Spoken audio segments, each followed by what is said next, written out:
In today's video, I'm going to teach you how to add links to your presentation in a few simple steps. Whether it's adding a hyperlink to a web page or an email address, I'll guide you through the process so you can make your slides more interactive and informative. To start, open your presentation and navigate to the slide containing the text or object you want to link. This could be anything from a word or sentence to a shape or image.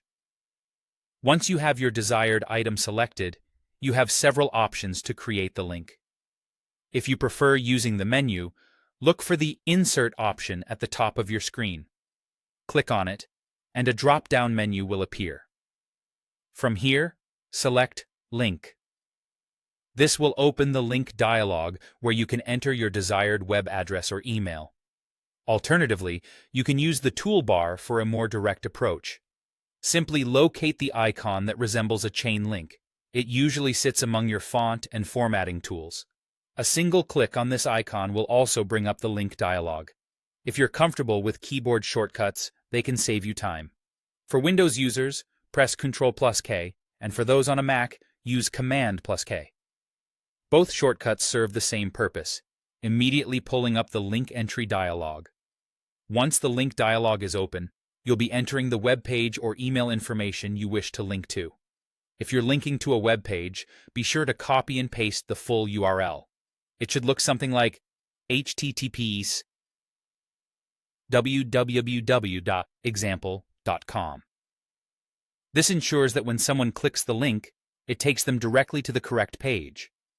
If you're linking an email address, you have a couple of options. You can enter it in the form mail to someone@example.com.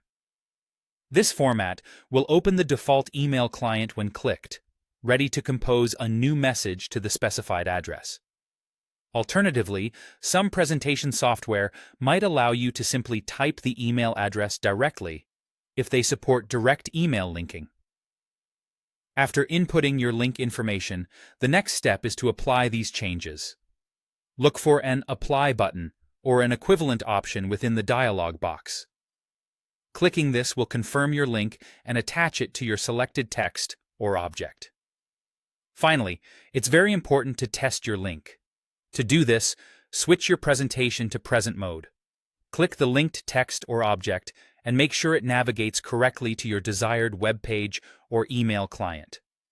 This ensures everything is functioning as intended and eliminates any potential hiccups during your actual presentation.